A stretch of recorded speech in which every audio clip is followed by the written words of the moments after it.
you're not only likely to be happier, but you're also likely to see your spouse's pattern change over time. Talk about that. Why you actually see a change in the very thing that you want. Well, it's the way God has wired this, right? Like this is the Beatitudes. Blessed are the meek, right? Like this is one of those things where we are trying to focus on what our spouse is not doing or what we are doing because we think trying to be fair is going to make us happier. Yeah. That's the reason we're doing it. And I'm just here to tell you, statistically, it's actually the reverse.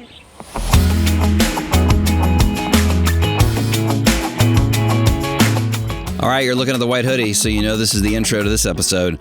Have you ever heard the phrase, every mule believes his load is the heaviest?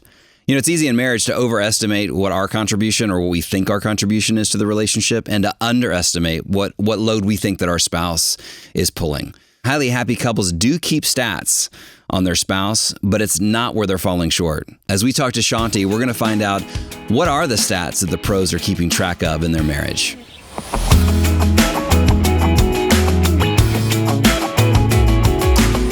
Well, Shanti, we're back. We've already done 3 secrets. Woohoo! It's been a fun season so far. I love this topic. And with this secret, I thought it reminded me, for whatever reason, the first thought I had when I reread this chapter was that I went back to college. Did you have a dear. Did you have a great college job? Or maybe not great, just a college job? I did. Okay. I did all my 3 summers in college. So just the summer, I worked out on a dude ranch in the Colorado Rockies. A dude ranch? I did. Like if you would have picked 10 jobs and I had a list to pick from and dude ranch was on that list, I think that might have been You would 8 not or 9. have. You would not have picked that as one of my options. Yep, it was awesome. That's great. So you would like corral the horses. You do. I wasn't one of the wranglers. Okay. But yeah, we did everything. Did you ring the dinner bell like to get everybody? Oh, we in? did everything. Yeah. Yes, we did. I was a waitress technically, but this is one of those. You just exist to serve, basically. You go back to the boss and you say, what else can I do? Yeah. Then you go back, what else can I do? And then you go back and what else can I do? And sometime around midnight you're like, oh. Yeah. There wasn't a sense of I can just sit around, my job's done. No. It was always something at the ranch, at the dude ranch. Yep. Okay, cool. Well, that's fitting you say exist to serve. The job that I had was I worked at this prestigious restaurant. World-renowned restaurant called Applebee's. I don't know if you've heard of that, but I was an Apple buddy, and that's what they call That's what they call us. Okay. We were servers, and right. it was right. I went to college at Liberty University in Virginia, and Applebee's was right down the road, so it was perfect setting. And I remember the first couple, months, like any serving job, it takes a little while to kind of get into the rhythm, to understand, to manage tables. And I remember when I first got 4 tables, how disorienting that was. But after about 3 months, I'm like, man, I got this. You've got your 4 tables. I got my 4 tables. I was Absolutely. focused. And I remember one night in particular, it was a Friday night. Everything was bustling. And I grabbed my water pitcher, my tea pitcher, and I went out and I looked at all 4 tables. They were all eating, having a good time, refilled everything, came back. And So efficient. So efficient. So awesome. I was like, this is easy. I've got this. I'm going to nail tips tonight. It's going to be great. I come back and my manager's looking at me. I'm like, I bet she noticed just... I'm on top of it. Like how far I've come in 6 months to be this. I'm probably going to be Apple Buddy of the Month. That's really what I was thinking.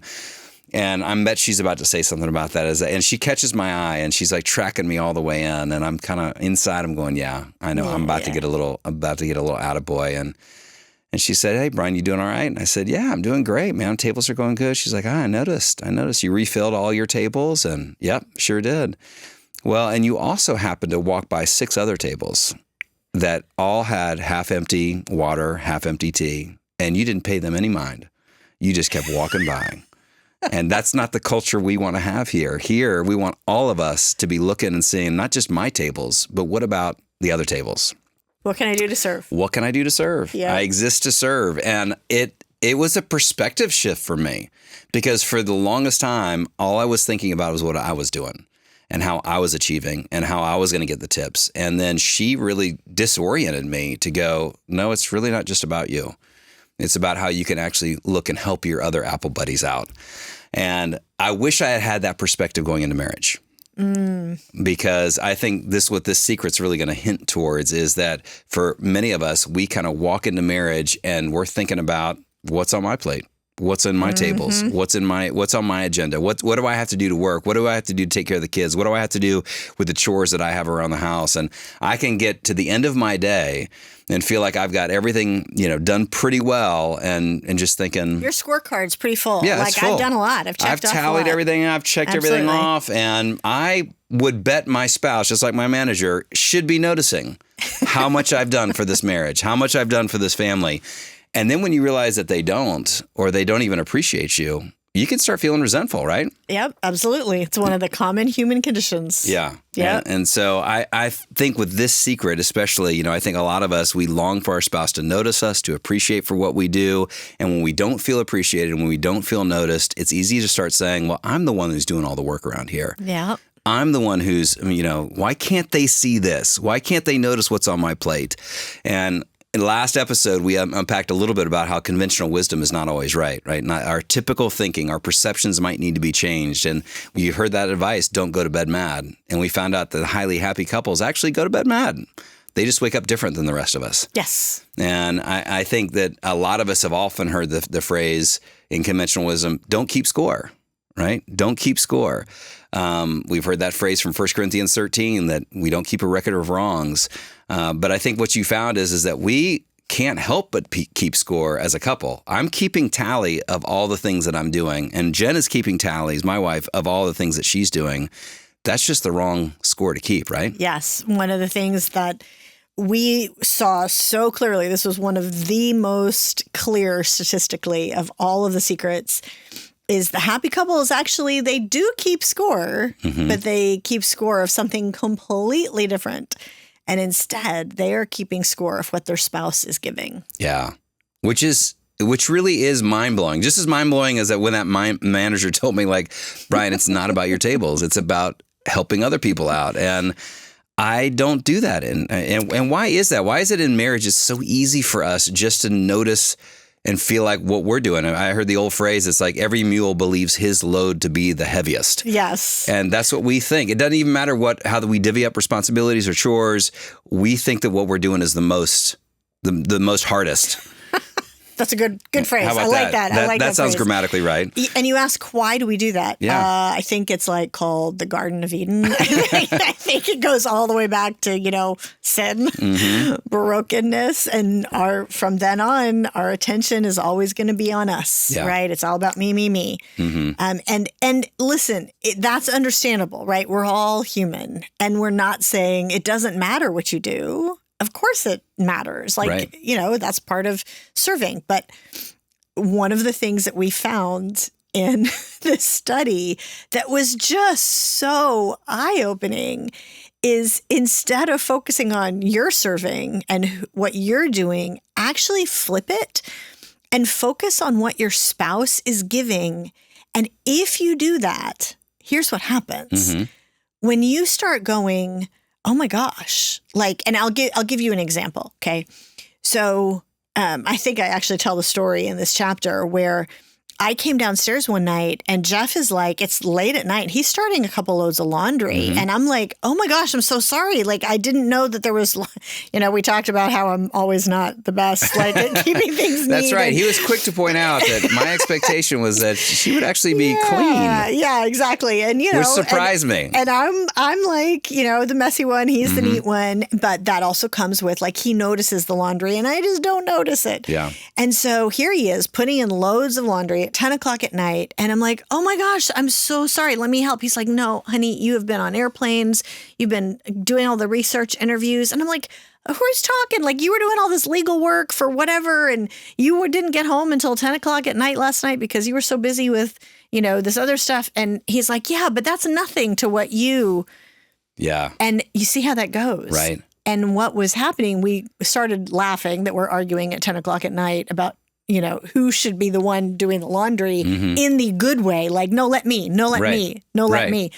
But it was because and I'll give it from my perspective, I was so attuned without realizing, again, this is a secret. Wow, this is one of the secrets of the happy marriages. But I was so attuned to everything he had been doing that week. He had just been working his tail off. And so I'm like, okay, this is the least I can do. And here's my suggestion for everybody. write that down. Write down the words, this is the least I can do. Yeah. Because if you have the mindset of looking for what your spouse is giving, you're going to see it everywhere. And then you're going to start feeling this incredible gratitude and think, oh my gosh, what can I do? Well, the least I can do is such and such. What can I do? And it's almost like me at the ranch going back to the boss and saying, what's the next thing I can do? Only instead of doing that because they were paying me to, and that was part of the job, it's coming from a place of, oh my gosh, at least I can do more on this way because you've already done so much here.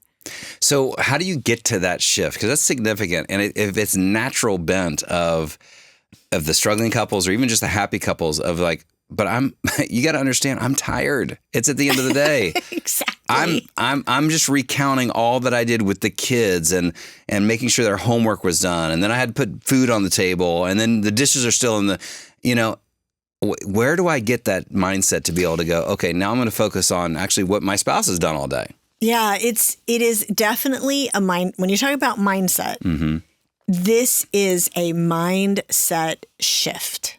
This is when we talk about the secrets of the happiest couples and we talk about the habits.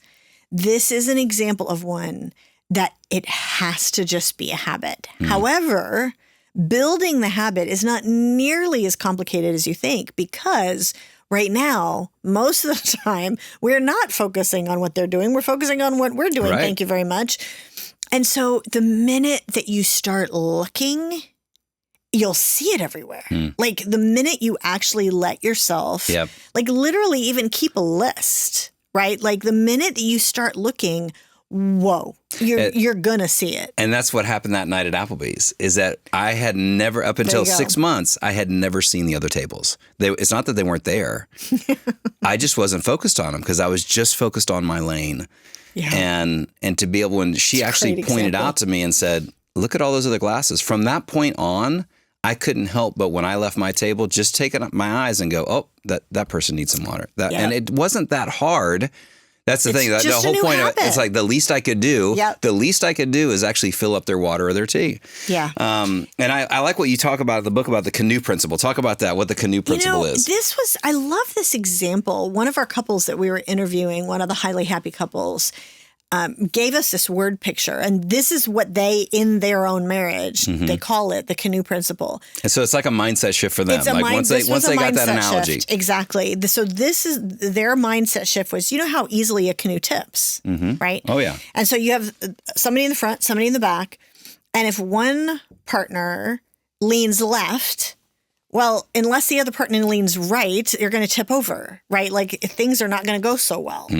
And so it's almost this, oh my gosh, look what they're doing. Okay, I need to do something over here. And it's not a tit for tat, I owe you, whatever, because that's going to create resentment really fast, right? This is literally this is just coming out of the depths of my being because I'm so grateful for you.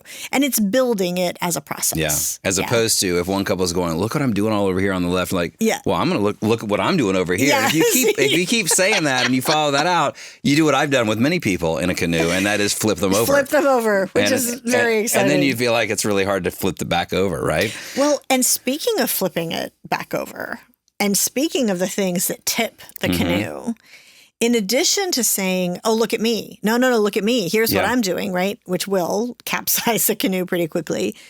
In addition to that, it's recognizing that you're now starting this new life and this new mindset of doing these things with the right motives. Because that's an issue. And this is something that Jeff has, and he wouldn't mind me sharing this because he's said this from the stage at some of our marriage events. But this is one where he would be like, if I want to make Shanti feel bad, all I need to do is go load a laundry, right? Or do and the just dishes. Be really loud with slamming the door and washing the dishes. I've done that where I've kind of stomped around and said, look at the work I'm doing here. Yes, and making a point. And candidly, that is one of those things that's not only going to tip over the canoe. That's going to actually keep you down there for a bit. It's going to be hard to get. It's hard to get back from that. We were talking with Bruce, our producer, about this a little bit. And Bruce, you were saying this is something that you deal with a little bit in your marriage, right? Yeah, I mean, I can turn anything into a sin, even doing a good work, even serving my wife. Right. But I'm doing it to score points. Talk about keeping score, but I'm saying, look, there's another point for me. Yeah. Even though I'm doing the dishes for her, right, quote unquote. Right. Yeah. There's another notch on my side of the ledger. Exactly. And it's like, and that's the thing. It's like if you keep keeping score, the whole thing about keeping score is I want to win over my spouse. It's like, well, then you're married to a loser. And you'll constantly see them as a loser. Exactly. Which is talking about the mindset shift. Mm-hmm. That is the problem, right? Yeah. Like this is the reason why this is so crucial and was so statistically valid in terms of the difference it made in the happy marriages. We should probably talk about, okay, I know somebody listening to this is going, but what if I am giving more? Yeah, because I mean, you've spoken at marriage conferences, I've spoken at marriage conferences, and there are inevitably people that come up and go, but you don't understand. I'm the only one pulling my weight around here. Yeah. Right? And that's what they say. It's like, but you don't, I'm married to somebody that they're not doing anything.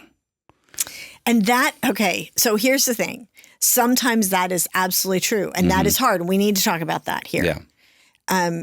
In a second. Because because I think the next point we always have to be so careful with. Many of the times when, I don't know what you do, but like if I'm sitting there at the book table and there's some extra time and, we're waiting for something else, somebody else is doing a mic check and, I have 5 or 10 minutes with the person. I mean, I'm not a counselor, right? But I'll ask, I'm so sorry that, I'm the only one that my spouse isn't pulling their weight, right? And I start leaning into that a little bit and they pour out their heart. And listen, sometimes those are really significant issues. And sometimes I see, you know what? Yeah, there may be an issue there, but I think a lot of this is your perspective. Like I can still remember, this actually was not that long ago. I was at a women's retreat, speaking at a women's retreat, and a woman was talking, she had several little kids, and she was talking about the fact that her husband just didn't help with the kids and he never made dinner and blah, blah, blah. Well, when I started getting into it, he was working 50 or 60 hours a week. Like he would get home every night at 8:00. Well, of course he's not going to make dinner. Right. Like, and it's totally understandable for her. She was a stay-at-home mom. It was totally understandable for her to want help with the kids. Well, that's a discussion that you two need to have of maybe he needs a different job. Like, in order to meet those desires and those expectations, but he is pulling his weight. Right. In a different way than what she was looking for.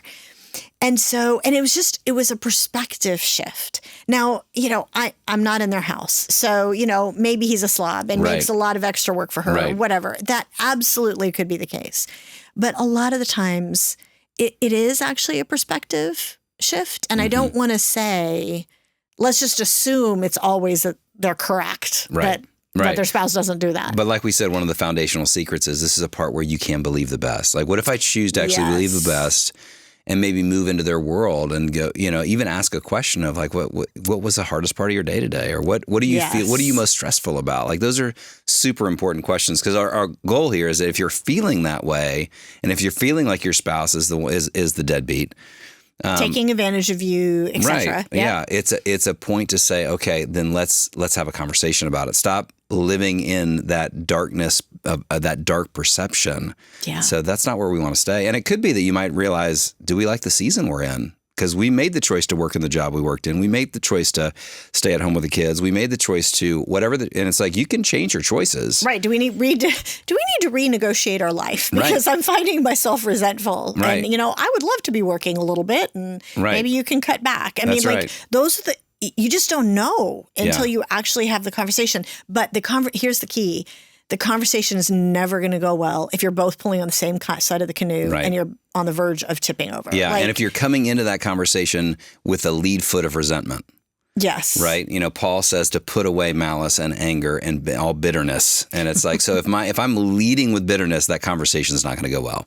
Yeah, but if you lead with, and this truly is radically helpful. I mean, I can tell you this personally. If you lead with, I'm going to notice what they're giving. I'm going to notice what they're doing. I'm going to notice what burdens they're carrying. Yeah. and even asking questions about it, and then you start seeing it everywhere, then you go into that conversation it's much more peaceful. It's not resentful. It's not defensive, because then it truly is a creative problem solving. What do we do? Yeah. And is there a moment where you might need to get an objective party, right? If you really feel that resentment so deeply. Yes, but here's the thing. Just keep in mind, it's going to be, if you're getting help from a professional, mental health professional, maybe, or a pastor, or counselor, whatever. Be aware that what you're going to be getting help for is things like, okay, how do I deal with the resentment? As opposed to what you probably want, which I totally get, of, okay, I need an objective party to tell my spouse what they're not doing, right? Right. And it's interesting, the last book, the last season that we had was with Dr. Michael Seitzma, a bit on the Secrets of Sex and Marriage book. Yep. And writing that book with him over the course of 3 years was fascinating. And one of the things that he said over and over and over in our every Wednesday when we would meet with him for 3 years for 3 or 4 hours, one of the things that he said is the goal of any counselor is to not be the negotiator, try to find out what the true situation is, trying to find out who's actually giving more, trying to find out who should be doing the dishes. Yeah, which spouse do I pick to validate? Yeah, exactly. The goal of getting the help has got to be getting you to communicate. Yeah. And communicating well and in a healthy way. So just be aware, you may want to go into the asking for help in order to get validation for your point of view. And a good counselor is not going to do that. Right. So going back to this whole idea, highly happy couples, the secret is they actually keep score. But they're keeping score on a much different ledger. They're actually looking at what their spouse is doing and keeping score of all the good things that they're giving to the marriage. Exactly. It reminds me of Romans 12:10, where Paul says that we are to outdo one another in showing honor.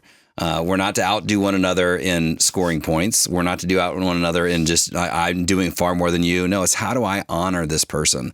And I like one of the quotes that you have in your book, where it says, if you focus on what you can do to serve your spouse during their busy times, and this is the key, without worrying if they do the same. Like, you don't do that, as we talked about, like just to prove something or to show something, or, okay, they're going to come back and give me mine, right? Without worrying if they'll do the same. You'll not only likely to be happier, but you're also likely to see your spouse's pattern change over time. Talk about that. Why you actually see a change in the very thing that you want. Well, it's the way God has wired this, right? Like, this is the Beatitudes. Blessed are the meek, right? Like, this is one of those things where we are trying to focus on what our spouse is not doing or what we are doing, because we think trying to be fair is going to make us happier. Yeah. That's the reason we're doing it.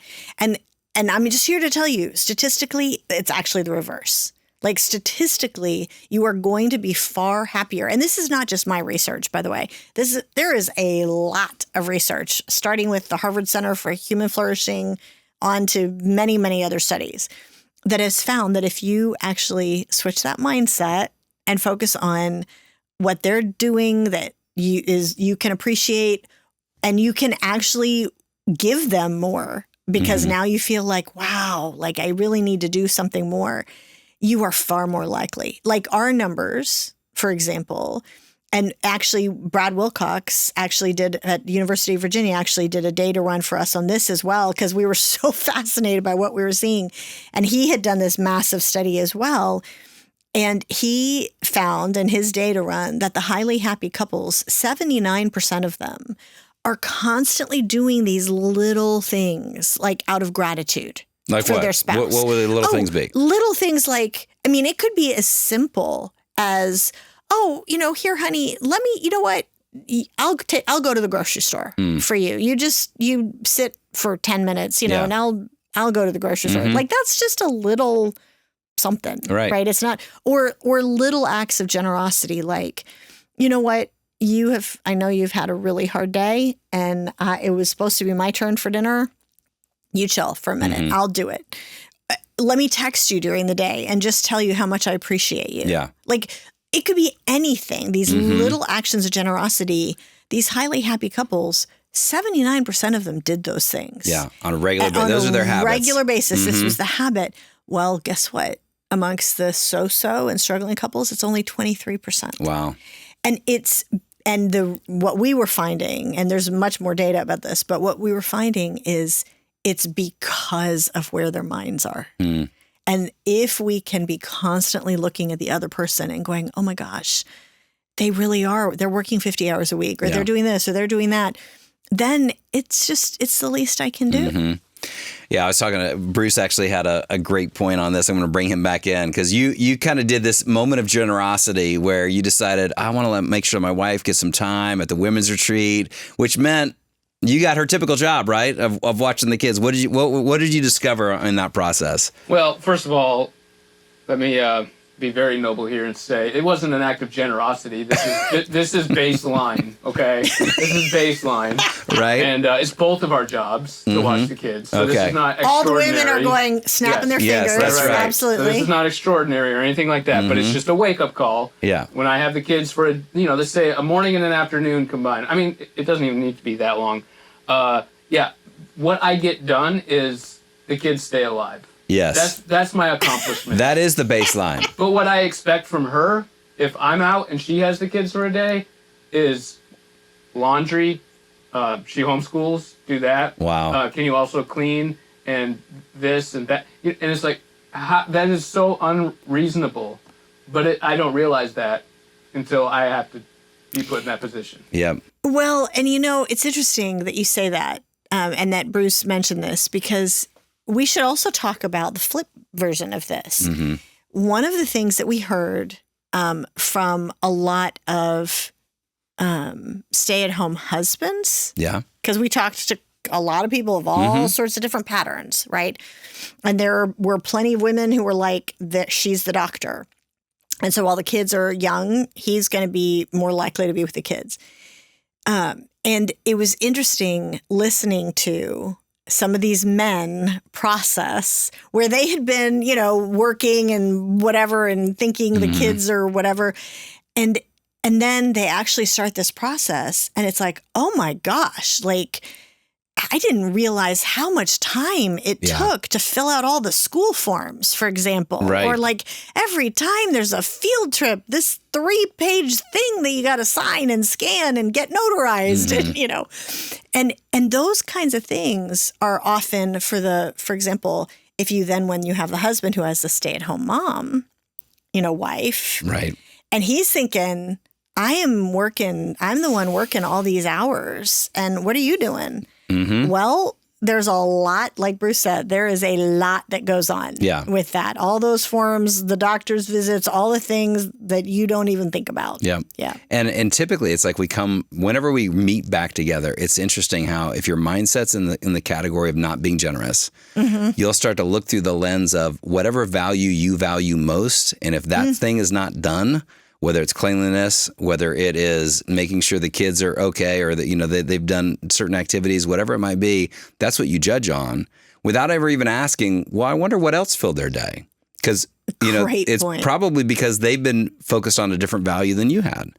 Yeah. And too often it's like, again, I'm just looking at my tables. Like those are the values that I hold on to. And it's such a different mind shift, perspective shift. And it's exactly what the Bible talks about. Jesus said, given will be given unto you. A good measure pressed down, shaken together will be poured over into your lap. If you want to have a marriage of great generosity, I've actually got to give first. I've got to actually measure the health of my relationship. Jonathan McCluda said this in our New Art of Marriage series, where he said, what if the health of your marriage was based upon what you're giving, not what you're getting? Yep. And not what you think your spouse should be doing for you. And he shares a story about how he was going to bed one night, and right as his head's hitting the pillow, right as he's kind of gotten all warm and toasty, he hears his wife go, babe, I'm thirsty. And his first reaction is, that's interesting. Because I'm ready to go to sleep. And it's in that moment, it's like, okay, am I going to choose to be generous, something small? Yeah. And yes, it will be a momentary inconvenience to kind of get back up, get out of your routine, and maybe fall back asleep again. But when couples actually model that, you're 79% of couples that are being generous, looking out for the best. Boy, it's amazing how you actually get the very thing you want, which is a relationship that's a joy to be in. Oh, I mean, one of the things that we found, this is a totally different research topic, but when we were doing, you may remember the 30-day kindness challenge. Oh, yeah. And I know FamilyLife did a 30-day kindness challenge. Some of the people listening to this may have done it. And it was absolutely fascinating to see in the numbers that this is a one-sided thing. You are doing this for somebody. They often don't even know you're doing it. And it's 30 days and you're keeping track of, am I not being negative? Am I saying positive? Am I doing little things of generosity? And it's all one-sided, 100% of the time. And what we found that was fascinating, not only did 89% of relationships improve, which is not, that maybe isn't as surprising, is that 66% of the people who actually did it, they felt more loved and appreciated. Even though they were the ones doing all the work. They were the ones doing all the work. The other person often didn't even know they were doing it, right? And yet 66% said they felt more loved. All because they were challenged to actually initiate kindness. Yep. To stop keeping score of what their spouse was doing or not doing. Yep. And once they made that mindset shift, then their relationship changed. Yeah, and so completely. that, even as we think about this, it's like, okay, well then how do I apply this secret? We want to talk about what are the easy things, because we talked about how what I love about this whole series is a lot of what we're going to talk about is really surprisingly simple to do, right? Yes. They're easy to do. So what are the little steps that we can do to go in the same direction? I like what we're going to do here. It's going to be all about changing your mindset. So it's going to be stopping a certain mindset or thought or pattern and starting something else. So we've got 4 of them. So let's keep up here. The first one is we got to stop the mindset of he or she should notice what I'm doing. Yep. Like just even that is a big thing to just stop. I need to stop expecting them to see all the work that I'm doing. Now, let's point out that there's nothing inherently wrong with, for example, wishing that your spouse would notice. Like that is a human thing. Sure. There's nothing like biblically wrong with that. Like, don't hear us saying that.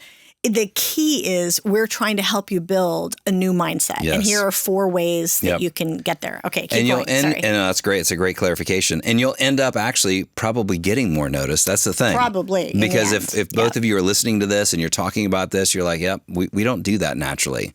And so, okay, let's stop first that mindset of I'm expecting them to see what I'm doing, all the work that I'm doing, and start with this mindset of dying to self. Of what Jesus said, give first, be the first mover, be the first to be generous. Make the decision that you are just going to do this, whether or not your spouse does anything. It's like all these other secrets, all but one of them work with if just one person does it and create a happier marriage. Yeah, the stats don't lie, scripture doesn't lie. And so we back this up. So let's stop that mindset of expecting to be noticed. Start the mindset of I'm going to choose to die to self. I'm going to choose to be the first mover. I'm going to choose to serve them regardless of what they do back for me. Secondly, stop keeping score of what you're doing. And this is hard, right? Because it's like I want somebody to notice so badly. If they knew all the stuff that I did.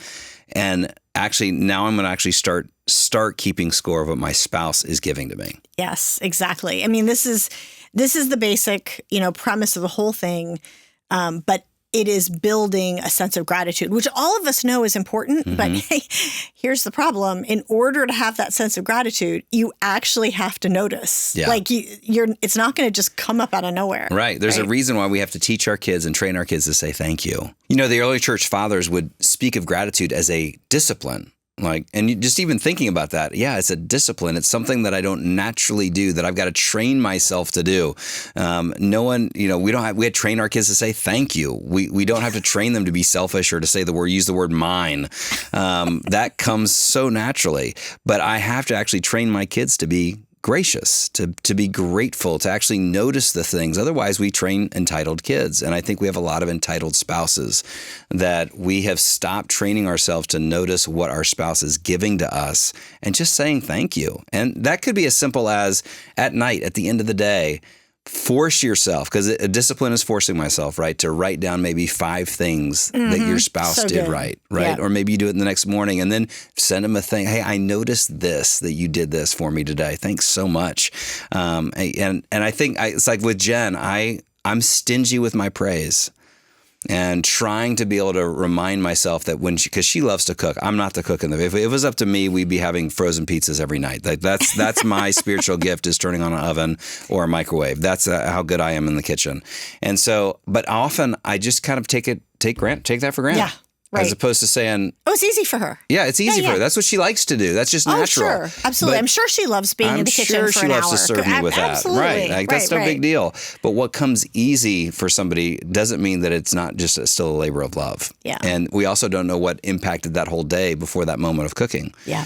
And so whatever that might be, whether it's your spouse going to work every day, you don't see him, out of sight, out of mind. Maybe think, thanks so much for working hard today for us to pay the bills. Enduring the office politics. Right. And exactly. Yeah. And so just taking a moment and keeping score of what your spouse is giving to the relationship. This third one I think is really big for a mindset shift. Stop keeping score of what they're doing wrong, because that's really what we do. Instead of being grateful, I gripe. Yep. I gripe about what they're doing wrong. And that reminds me of a story that you were just referencing not too long ago. I read this years and years ago in like Christianity Today or something. And it was essentially a woman who was in a really distressing time in her marriage, basically. And it had been all of the things, everything we've been talking about, and noticing all the things that he wasn't doing, selfish, blah, blah, blah. And I'm sure there were real issues there.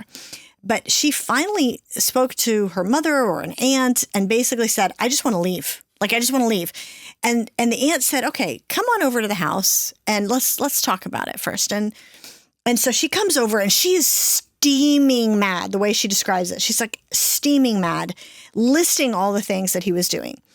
And she gets there and the aunt hands her a legal size piece of paper and draws a line vertically down the middle of it and says, hey, on the left-hand side of the paper, let's start by, go ahead, write all those things that you're mad about, all the things that he doesn't do. I bet she's so excited and to she write. was so excited to be able to write this down and like, oh, yes. And her pen could not move fast enough. Exactly. And she actually said, okay, there's this vertical line. What's going to be on the right-hand side? I'm sure that the right-hand side is going to be, what is it that you do wrong? What is it that you, whatever. So it's like the whole list. She was trying to make his as long as she possibly could. So then the aunt says, okay, next to, on the other side of the line, all the things he does wrong in your mind, write how you respond. Ooh. And that's what she did. She was like, oh, dang. Yeah. That was not what I was expecting.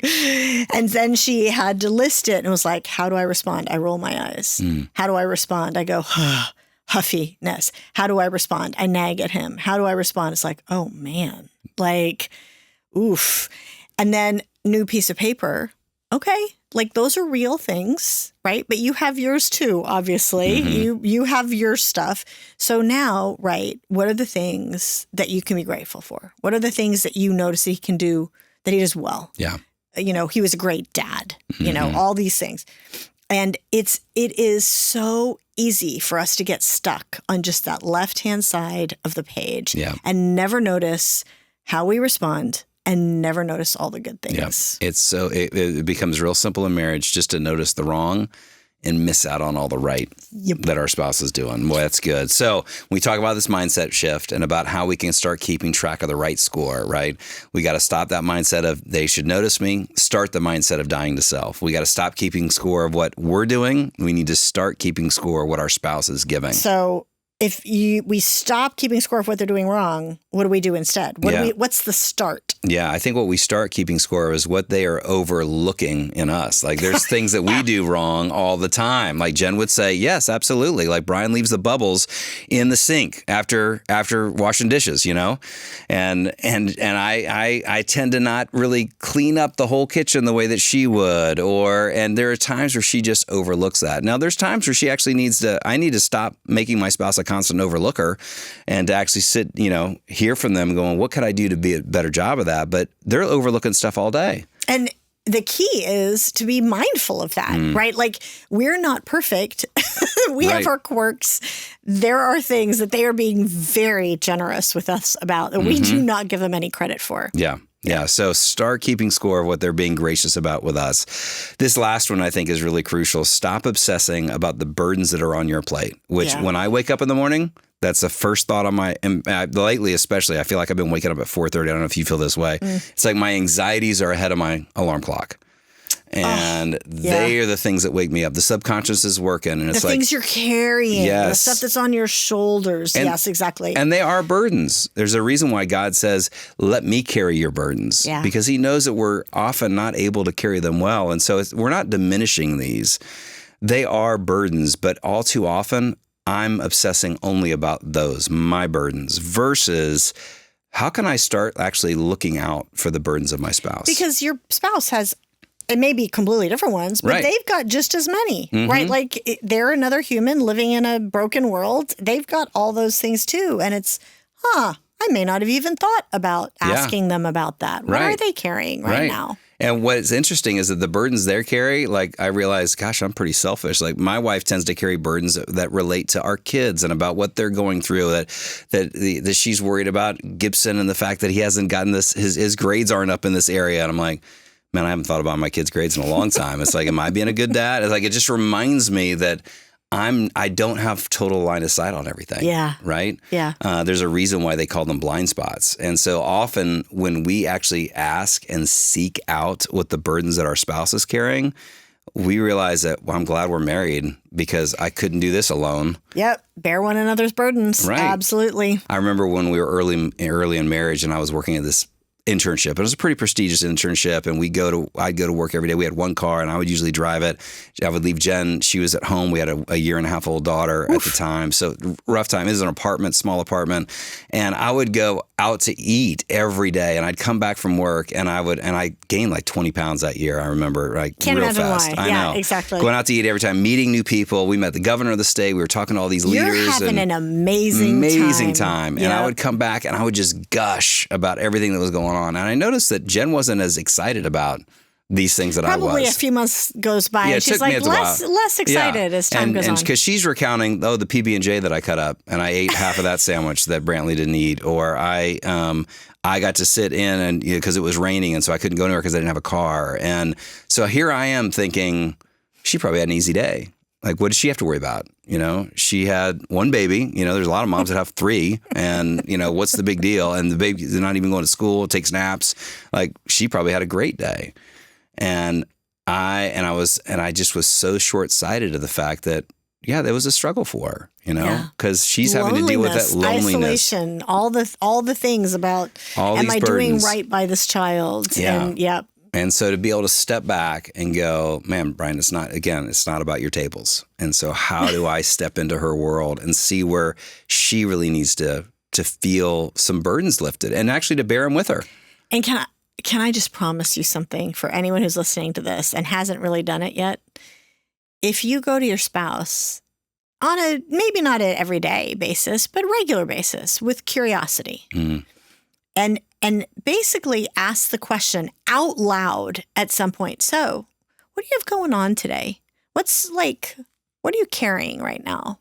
Like, first of all, like, if you're a husband asking your wife that, like, her jaw is going to hit the floor. Like, Who is this? Who kidnapped my husband? And you may get an earful, right? And you got to be okay with that. Now, this is obviously whether or not it's the husband or the wife, but this is something that will show how much you care. Yeah. Like we said, all of us inherently want to feel noticed. All of us want to be noticed and to be appreciated for what we do. And so I can't do that unless I'm actually trying to see what you're going through and try to understand what you're carrying. And there was a guy that I met at a conference, and I just overheard him. His phone rang, and he's like, hold on, this is from my wife. And his first comment was, how can I help you, babe? And I just thought, I love that. Yeah, I just love that. And it's like a friend of mine were joking about that. It's just like, gosh, I don't know if I've ever asked that question. It's like, how can I help you, babe? And it's like, is that just a joke, or are you really saying that? And my buddy found out from him that no, that's how he starts most of his conversations, is like he made it a discipline to go, how can I help you? How can I serve you? Jen used to ask me the question a lot. She doesn't ask me as much, but she still has this attitude. I think it's become part of her life. Is there anything I can do to serve you today? Is there anything I can do to serve you today?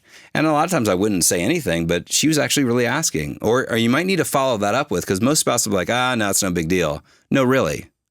Is there anything I can do to serve you today? Yeah. Right? So, love this secret, Shanti. It's super simple to talk about, that we shift from keeping score of everything we feel like our spouse isn't doing or what we're doing, to how can I keep score of what they're given? Yeah. And start becoming more of a grateful person. And I think when that happens, when you make that shift, all of a sudden that canoe in your marriage isn't tipping over, right? Well, and let's just say, you know that this is working in your marriage by what you physically do.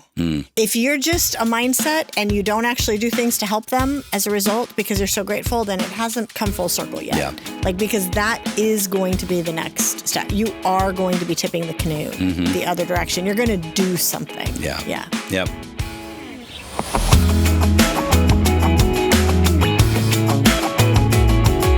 Thanks for joining us for this episode. If you enjoy this podcast, please hit like or subscribe. And please leave a review or a comment. It just helps get the word out to more couples so that they could find hope for their own marriage. And listen, if you haven't picked up Shanti's book that we're talking about all this season long, The Surprising Secrets of Highly Happy Marriages, you're going to want to get that and maybe grab one to give away, because that's really what we're about here at Family Life. We want to help you experience oneness so that you could impact your corner of the world. And listen, we've got a lot more help and hope for your marriage and family at FamilyLife.com. You can find other articles, you can find podcasts, you can find shows, small group resources. You'll want to check that out at FamilyLife.com.